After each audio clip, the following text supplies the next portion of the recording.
Well, here we are once again. This is session 21. I like that. That's 7 times 3. That's 2 prophetic numbers. And once again, you'll see in the handout, I chose 7 as a number to use as a guide tonight. Today is February the 7th, 2023. I wondered if we might have less attendance tonight. Thought maybe some of you'd stay home and watch the State of the Union address. Yeah, but you chose to come here instead. Hopefully there'll be more substance here tonight than what is on the television. But for those who watch this online on the YouTube channel, I encourage you to print out the handout, the attachment that I send by email, because this is a lesson that almost requires you to be looking at the handout or to get a better result, to be looking at the handout. And also, I encourage you to watch it later online to print out or at least have access to the whiteboard, because this is a very, very simple equation that summarizes our lesson tonight, and we'll be getting to that as we go along. It may look a little complicated, but it's quite simple as we go through this. But we're going to get back to Matthew 24. That's where we kind of left off about, 4 or 5 sessions ago. We were in Matthew 24. And, but we got to verse 15 where Jesus told us to stop and go over to Daniel. So we did what I called a detour into Daniel. And because of that, what he's telling us in verse 15 is especially regarding this abomination of desolation event. So he's telling us we're getting to a key event. You know, a lot of what he talked about leading up to verse 15, especially starting at verse 5 through verse 14, a lot of it's kind of general. It kind of describes the events that will take place over the entire age leading up to his return. Some of these things will increase. Bee asked me tonight, she said, how much does the Bible say about earthquakes, especially like what just happened in Turkey? And what are they up to, like 7,000 dead now or something like that? A lot. And the Bible does say a lot about earthquakes. And it, even in this passage, we're not really going verse by verse, but verse 7 does talk about earthquakes in various places. And the Bible talks about earthquakes a lot in the book of Revelation. And it often speaks about earthquakes in a context of leading up to the return of Christ is described as birth pains, travail of birth pains leading up to a birth. And so you women understand this, but we men don't near as much, that the birth pains increase in speed and intensity leading up to the birth. And so these kinds of things, like earthquakes, seem to be described in the Bible as increasing in frequency and intensity leading up to the return of Christ. In fact, there's a few verses in Revelation that says there's a great earthquake like has never been. So I don't, that's going to be a huge earthquake. But we detoured into Daniel when we got to verse 15. We looked at the verses that talk about the abomination of desolation. And then we spent, I think it was 3 sessions on that one handout of the timeline and all the verses, what happens at the beginning, what happens in the middle, what happens at the end. And again, for those watching online, especially those who are Bible teachers, pastors, and so forth, I encourage you to use timelines. I never see this. I go online and I read books and I hear other men give lectures on the end times. But to me, one of the most effective ways to teach the end times is to draw a simple timeline. and just start plugging in verses and events that happen. Where do they happen along that 7-year timeline? It's just a real good visual way of getting the point across. Instead of like everything being a sword drill, turn to 50 different verses in the course of an hour and try to, like throw as much as you can in, and people are leaving with, yeah, he said a lot, but I don't know really what he said. Just a simple timeline really simplifies the whole process. And then another method that simplifies the process, and we're probably going to do this for 2 or 3 sessions, what we're doing tonight, side-by-side comparisons of key chapters that speak about the end times. Because what I find out a lot, and I'm sure I've been guilty of this. Okay, let's study Matthew 24. So we're going through Matthew 24. We're trying to figure it all out. And we're not looking at it in context of what Jesus said to do. He said, if you want to know more about what I'm saying, go to Daniel. Because I'm just repeating what Daniel said, and he gives some things in detail that I'm not going to bring out.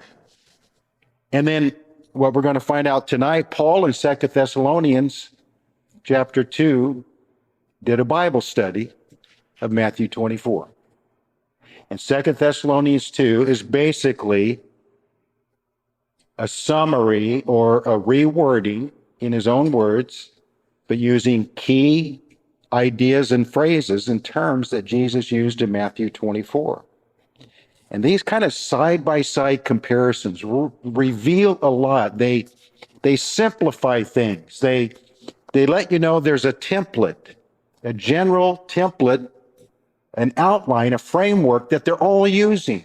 They're all using the same words, the same phrases, the same terms, the same ideas. They're borrowing from each other. They're quoting each other. They're referencing each other. And there's like this general template. Now, what would that main template be? I guess we'd have to say Matthew 24 because it's Jesus. So we might describe Matthew 24 as the hub of the wheel, and then 2 Thessalonians 2, and then the book of Daniel, Revelation, and some of these other great chapters about eschatology are the spokes off of that hub.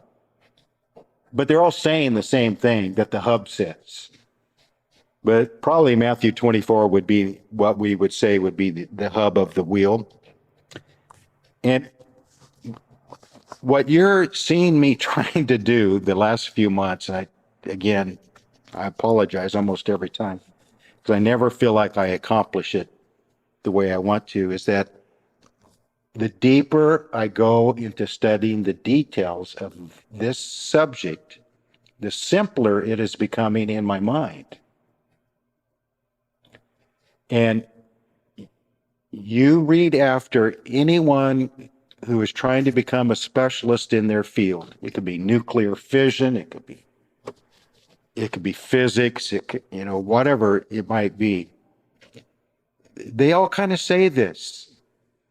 The further I get into the details of it, the understanding of the core of it becomes clearer, and then I can explain it, because a lot of these things that we're talking about, you may only have 5 minutes or 10 minutes to talk to someone. They ask you a question. Why do you believe Jesus is not coming back to the end of the tribulation instead of the first? Okay, you can quote like 25 verses and take them all over the Bible, try to do it in 5 or 10 minutes, and say, I don't even know what you just said. But if you can do something like this, you take one verse that has 2 main ideas in it concerning the coming of our Lord Jesus Christ and our gathering together to him. So, 2 Thessalonians 2 is very dense with information. There's a lot in that chapter. So it's easy to just try to teach the whole chapter and confuse somebody in 10 minutes. But if you can take them to the first verse and say, are we clear that Paul is saying this is the subject that he's now writing about? 2 things. The coming, the parousia of Christ, and the episunago, or the gathering together unto him. There's just 2 main ideas. and then we're going to get to the rest of it as we go through this lesson. So I think one thing that timelines do, or side by side like we're doing tonight does, it removes a lot of the mystery. Because these are large and complex subjects. So how do you simplify it so that whether they end up agreeing with you or not, at least they understand what you're trying to say? And I've come away from a lot of lectures and sermons and lessons and read books and online and all that on end time subjects. And these guys are really smart and they know a lot of scriptures and they've worked on it for a lot of years, but a lot of times I get through and I think, I really don't know what they were trying to get at. And so you're watching me go through the process right before your very eyes in these last several months. How do I take all this information, boil it down to its essence, and try to get the point across in a clear way? So anyway, those of you online, I encourage you to print this out, to bring up the whiteboard attachment that I send out. Even if I don't send it out, it's in the video, so you can kind of be looking at it while you're watching the video on YouTube. So let's look at this handout, comparison of Matthew 24, 2 Thessalonians 2, reinforcing the truth found in both. So I call this the unity of terminology in eschatology. And that's not as confusing as it sounds, maybe, because there is a unity of terminology. They're all using the same terms. The common structure removes some of the mystery, not all of it, but it does make it more understandable. In a further attempt to simplify complex, complicated subjects connected to the return of Christ, the following exercise is one way to accomplish that attempt.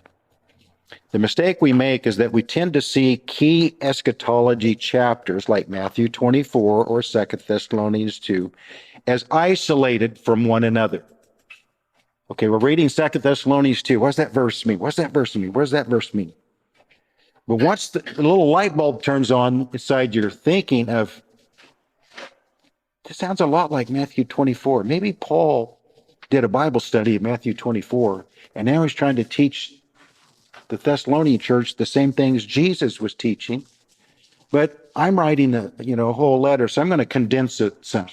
But I'm going to use the same terms and same ideas as Jesus did.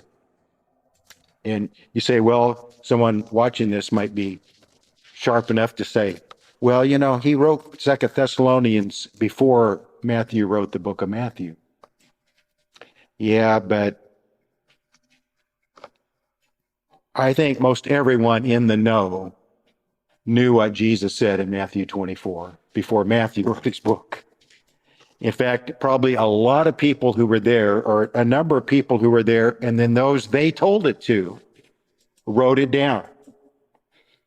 Just because a writing is not in the Bible does not mean it's not true or accurate.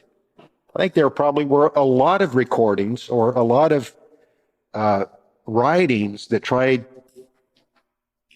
to write down what Matthew ended up, what we call Matthew 24, and they got the main information and they got it right. Because what Jesus taught them, they were teaching. It may have not been written down in a formal book that we call the book of Matthew, but this information was very familiar to the early disciples. And Paul did spend 3 years in Arabia with Christ teaching him personally. Do you think Jesus said, okay, Paul, this entire week, I want to teach you what I taught the disciples in Matthew 24? He probably didn't call it Matthew 24, but he taught Paul what was taught in Matthew 24. So all that to say, Paul had an accurate and complete knowledge of Matthew 24, as we now call it, when he wrote 2 Thessalonians 2. So you got to think these things through, and it makes sense. Okay, let's go through these 7 quickly. I don't want to run out of time. The first thing that's common to both is this parousia idea, which is translated coming, or you see over in the second column, Second Thessalonians, I call it arriving presence. The emphasis of parousia is not the act of coming, it's the result of it. It's the arrival, it's the presence. And that's how it's translated in other verses. But here in Matthew 24, they ask him the question in verse 3, what will be the sign of your coming? And that's parousia. Then I have a footnote, number 1, down to the bottom. The parousia coming of Second Thessalonians 2:1, of him to gather us to himself, is the same parousia coming of Second Thessalonians 2:8 to destroy the Antichrist. So we'll mention that again in just a minute. One thing I want you to note in Matthew 24, those 4 verses where he mentions his coming with the Greek word parousia, is that that's one of their questions, but he doesn't get to that particular subject until verse 27 is the next one. And then verse 37 and 39. But the reason I bring this up, and again, the things I bring up occasionally, I think, add to the argument. I wouldn't lead with it or make it my main point. But if Jesus is answering their questions and he's describing the events leading up to his return, and he doesn't mention his return until verse 27 and then later, would that promote or not promote the idea of imminence? In other words, it seems like it would be sensible to say something before verse 27 as he's going down through the events of the age. But my parousia could be any time. It could be in there any time. But it's as if he's purposely putting it down toward the end of his discussion to bring up that subject again to answer their question, to promote the idea that it's a long way off. It's not going to be imminent or any time. It's way out there in the future. I think at least that adds to the case. So those are the 4 verses in Matthew 24. First, then the next one's verse 27. As the lightning comes from the east, flashes to the west, so also will the coming of the Son of Man be. Now, one of the other big statements about the pre-tribulation coming, parousia of Christ, to catch us up in the air and then take us back to heaven for 7 years, is that it's secret. This doesn't sound secret to me. As lightning comes from the east and flashes to the west, very visible, very noticeable, not hidden or secret at all. So also will the parousia of the Son of Man be. And then verse 37, as the days of Noah were, so also will the parousia of the Son of Man be. And then verse 39, the same thing, the coming of the Son of Man. I'm wanting you to keep one finger in Matthew 24, another in 2 Thessalonians 2, because we are going to be going back and forth on these.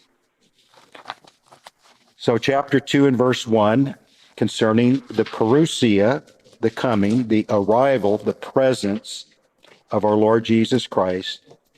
So that's number 1, the parousia. Number 2, the gathering together to him. So there's 2 main subjects that he wants to address in this chapter. Now, another thing you notice that's interesting about this chapter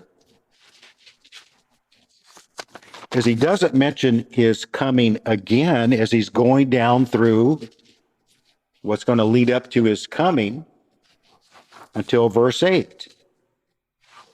And then the lawless one will be revealed, whom the Lord will consume with the breath of his mouth, destroy with the brightness of his coming. The epiphania of his parousia, as we like to say in Greek, the brightness of his coming. That word brightness is translated elsewhere as appearing, but it's just the word to shine. Epi is upon, to shine upon. Well, when you shine upon something, it appears, doesn't it? If it's in the dark, you shine a light, now it appears. So it carries the idea of appearing because a light has shined. And so this parousia of 2:1 is the parousia of 2:8. We're going to come back to this again.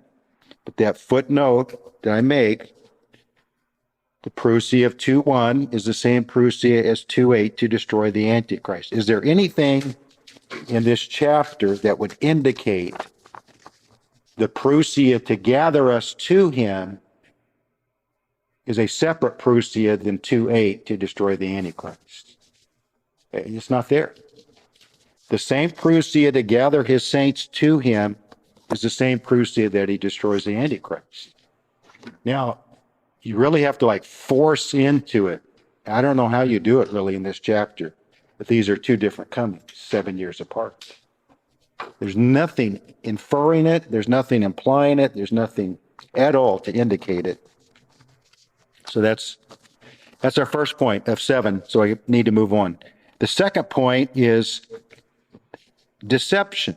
Again, 4 verses, just like parousia, 4 times in Matthew 24, he brings up the idea of deception. And I make a little note there. It is the first subject raised after the opening here in 2 Thessalonians 2. So it's a key warning. In other words, the opening is their question in 24:3. And then in 2 Thessalonians 2, the opening is the first, really the first verse or the first 2 verses, because then he goes on to say, I don't want you to be shook up by all this. So there's this opening remarks, and in both chapters, as soon as the opening part is done with, the first thing, before he gets on to the details of this, what he's writing about, the first thing that Jesus and Paul brings up, and if you look at 2 Thessalonians 2 and 3 and Matthew 24 and 4, Jesus said, take heed that no one deceives you. Paul says, let no one deceive you by any means. Do you think Paul was kind of like quoting Jesus?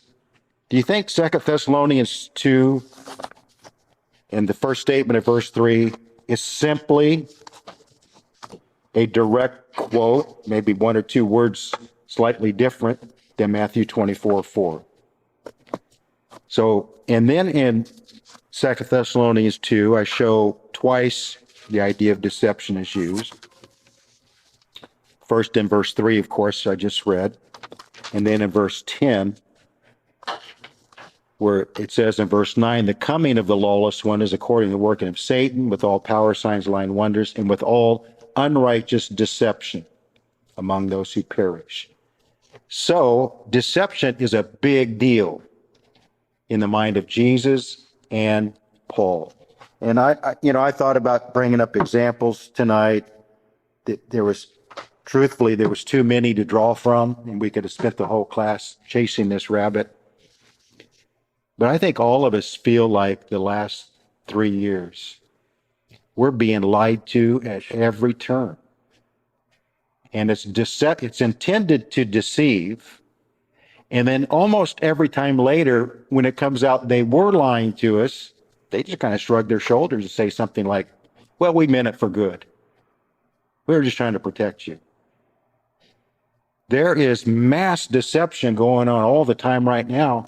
And when this man of deception comes along, it's going to be on steroids.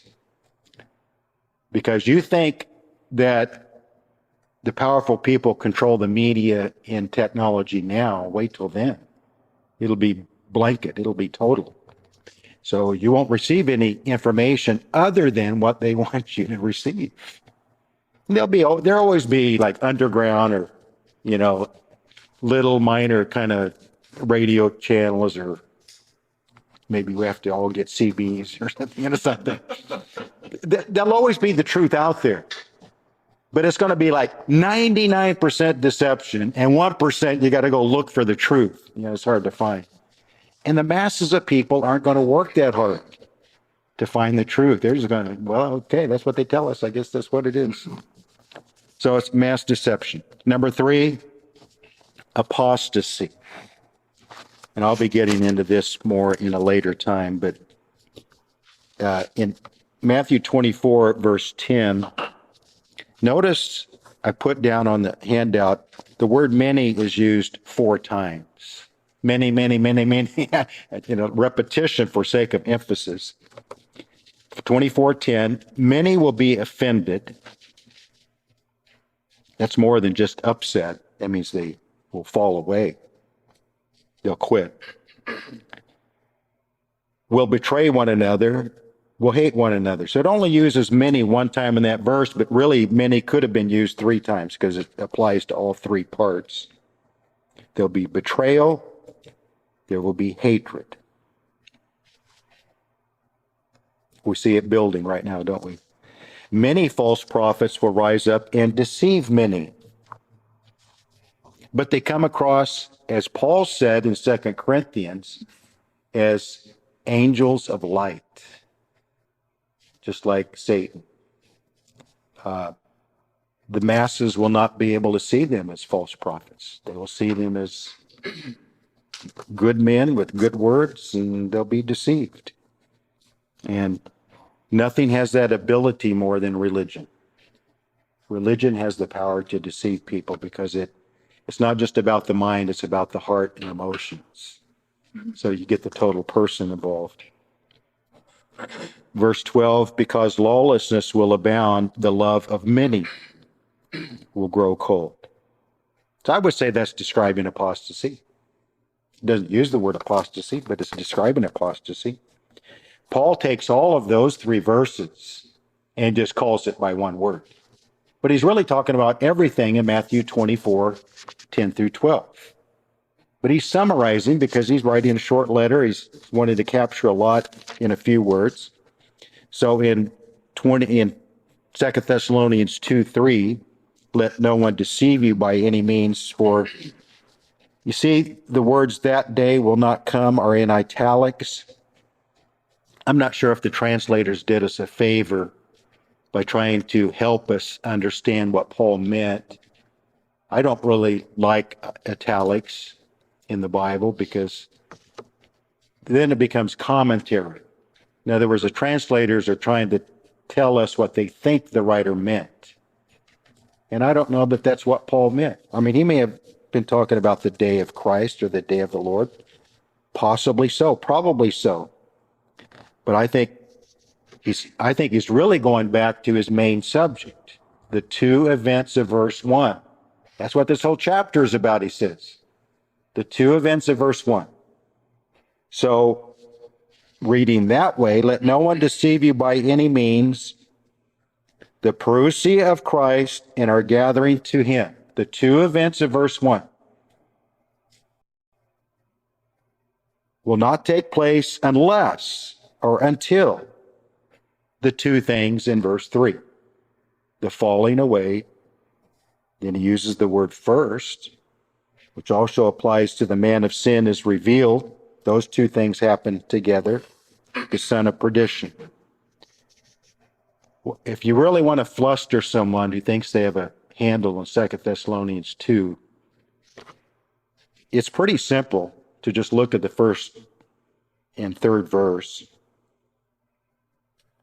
and say something like, isn't this saying that the 2 events of verse 3 must happen first before the 2 events of verse 1? Isn't that what he's saying? It seems to be clear. So how can there be a rapture resurrection before the falling away and the man of sin is revealed? Because it's a pretty easy argument to say he's not revealed until the abomination of desolation. In other words, the first 3.5 years, he's kind of like, he covers himself for who he really is. It's the middle that Satan incarnates him, empowers him directly. And that's when he commits the abomination of desolation, declares himself to be his God. That's when he's revealed as the Antichrist for who he is. So that's at the middle of the 7 years. So how can the 2 events of verse 1 happened before the two events of verse 3, when Paul says the two events of verse 3 happened first. I don't know how to overcome that argument. Well, I don't want to, because there's no argument in my mind. Another thing I want you to notice, I think I put in your notes, notice the two definite articles in verse 3. The falling away, that's the Greek word apostasia, the apostasy, and the man of sin. Both are specific. So, people kind of struggle with this apostasy idea. They say, well, there's always been people falling away from the truth. And then you think, well, how can there be like one major apostasy in the future? But he is talking about a particular apostasy and a particular man of sin that both happen at the same time, which I think, and I think this chapter bears it out in verse 4, which is the abomination of desolation, described in a little different way. The abomination of desolation triggers the two events of verse 3. A line is drawn with the abomination of desolation. The mark of the beast is set up. A line is drawn. People must decide. And therefore, this when he's revealed openly, and that's when whatever you want to make about the apostasy and who apostatizes, that's when it happens. We're going to be getting into that greater detail at another time. Number 4, the abomination of desolation. It's interesting how Matthew 20, Jesus describes it. When you see the abomination of desolation spoken of by Daniel the prophet standing in the holy place. So this man, the man of sin, is revealed at the abomination of desolation. So he's a man, a literal man. I want to make sure I press record. Jesus said he's going to be standing in the holy place. Paul says in 2:4, he is sitting in the temple of God. Standing and sitting. Another place, I think it's Mark's version of Matthew, says it's placed. Placed. So he stands, he sits, he places. So that could be where the image of the beast that the false prophet sets up is actually placed in the holy place. Number 5, both mention the temple, and this is where a lot of people diverge. A lot of good brethren I know who are personal friends have a completely different view of this. When Jesus said in 24:15, standing in the holy place, what holy place was he talking about? Sometimes we try to make things overly complicated in the Bible when we should, what's that old saying? Let the plain thing be the main thing. In other words, what is it that makes the plainest, simplest sense? Jesus was sitting on the Mount of Olives. They were looking at the temple. They were talking about the temple, the literal temple, that the glory of God had already departed from. So it was no longer a true temple in the sense that it was God's house. God didn't consider that building his house anymore. Jesus had already said, your house is left unto you desolate. It's a desolate house. But he's looking at this building, and they're looking at it. What else would they conclude if Jesus is looking at it and says, there's going to come a time when the abomination of desolation takes place, a man is going to be standing in the holy place. Is he talking about some, like, church is the temple holy place now, or bodies are the temple holy place? And I don't know actually what would that look like? the Antichrist sitting in the church, the Antichrist sitting in my, whatever you want to make the temple or the holy place. No. The obvious thing is that there's going to be some sort of rebuilt temple, literally. And this really causes a lot of problems with a lot of people. No, the church is the temple today. No, God wouldn't. No, God doesn't honor that. Well, Jesus is looking at that building and says, the holy place, that's a literal place in that temple. Paul often, I don't know if I did under footnote 2, good for me. Paul's mention of temple, and I give 5 times in the book of Acts, and I quote one of them, I was praying in the temple. Paul still called it a temple long after the glory of God had departed from it. Paul went into the temple and prayed, but it was a desolate house. Paul went and purified himself and offered a vow in the temple, and he called it the temple. What else would he call it? But he understood that it's no longer the house of God. So why is it so strange to think that a future, some sort of temple on the Temple Mount, they've wanted it ever since they became a nation again. And as I've said, that treaty, that contract, that covenant, the Antichrist signs with Israel that brings about peace in Daniel 9:27 and 26. You read in Daniel, I could go on and on about this, but Daniel calls that the sanctuary. Jesus called it the holy place. Paul calls it the temple. Why do we feel a need to come along and say, oh no, it's some mysterious, spiritual, symbolic meaning that Paul's talking about? He's not talking about a literal temple. Yeah, he's talking about a literal temple. And Israel's going to be able to start their Torah religion again. That's what the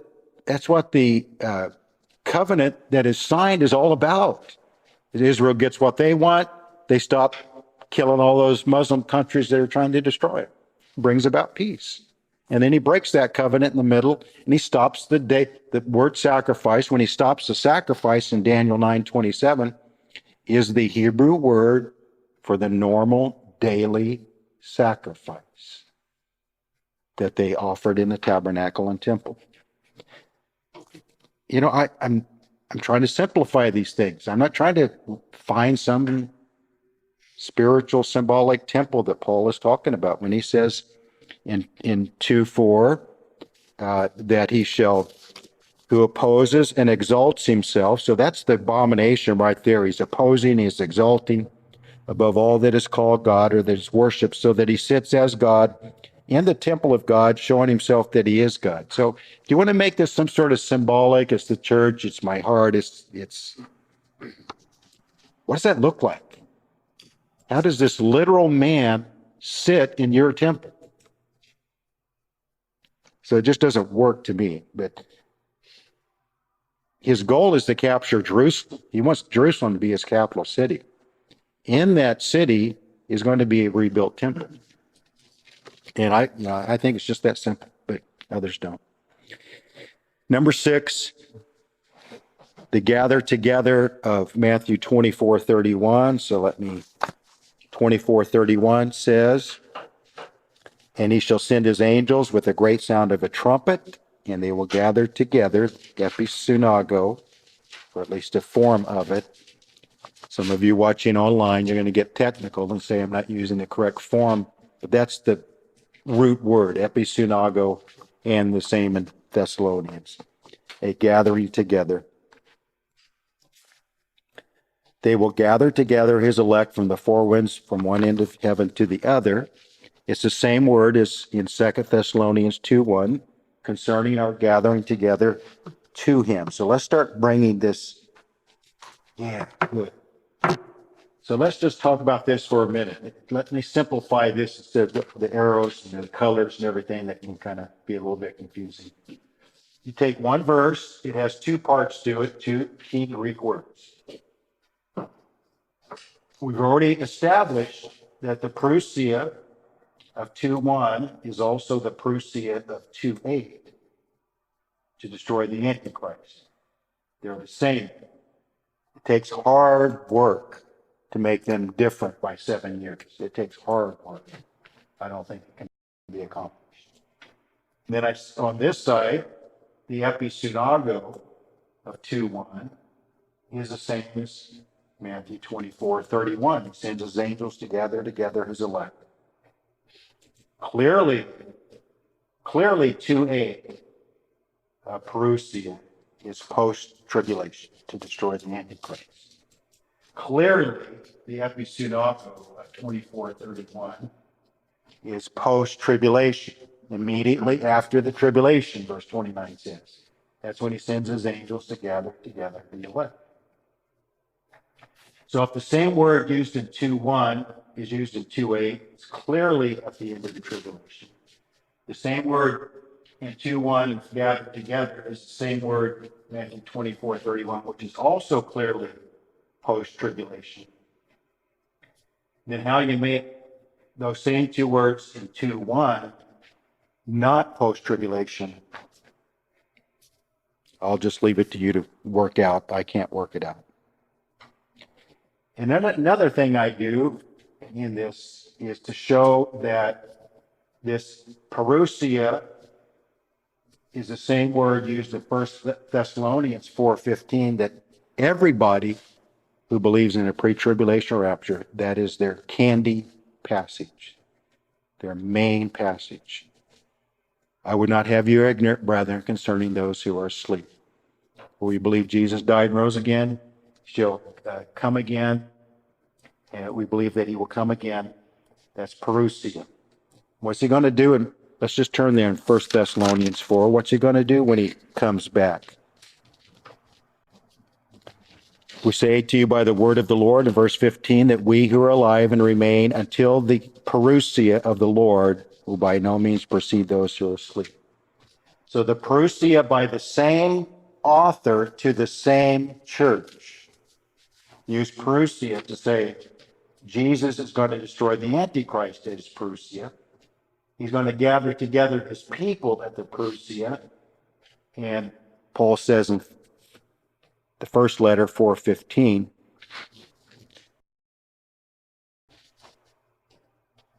he's going to start gathering them again, or gather them in a different letter that Paul wrote. Verse 16, the Lord himself will descend from heaven with a shout, the voice of an archangel, the trumpet of God. The dead in Christ will rise first. Then we who are alive and remain shall be caught up together. I put this is my own little thing. I put this in a different color of caught up together because it's not episunago. It's not the same Greek word as 2:1 and Matthew 24:31.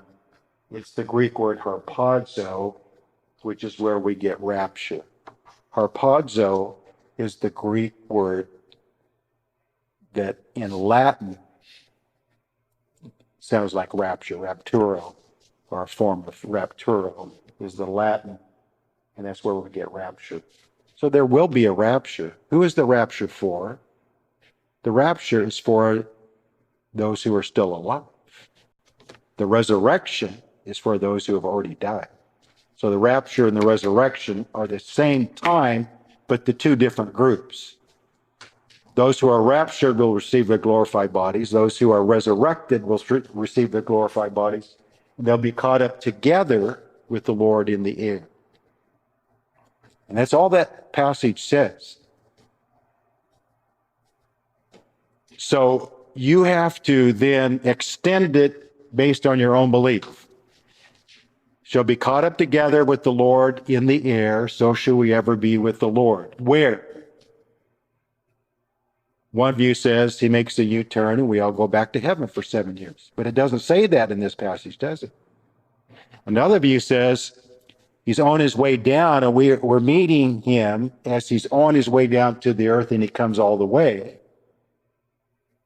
But it doesn't say that in this passage. But I think that's what happens, is the second, not the first. But to read into this, that because we meet the Lord in the air as he's coming down, we're caught up to meet him,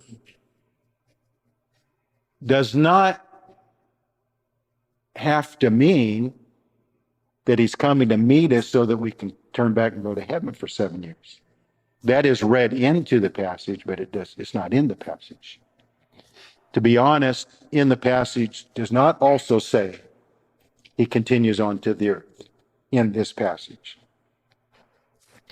So you have to let 1 Thessalonians 4 mean what it means, and don't try to force it to mean anything beyond what it says. But I take this caught up together is the same idea as gathered together. It's clearly the same idea. And I think it is the same event. And then the last, and I have a footnote 3, don't I? 2 Thessalonians 2:8, the Parousia. Okay, this is what I just went over on the board.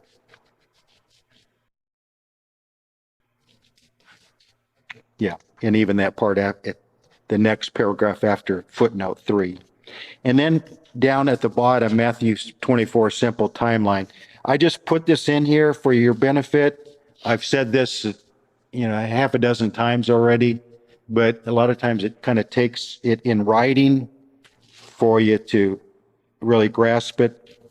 The when of 24:15 of the abomination of desolation is the then of 24:21. Then there shall be great tribulation, leading to immediately after the tribulation of 24:29, resulting in the then, the actual coming of Christ, of 24:30, which is when 24:31, the gathering together of the saints happened. So it's just a way to form an outline in Matthew 24 by these time words, when and then, and immediately after, and then. It's those few little words kind of like form the outline of Matthew 24. Then my last one in number 7, he comes as many times as I proofread what I write.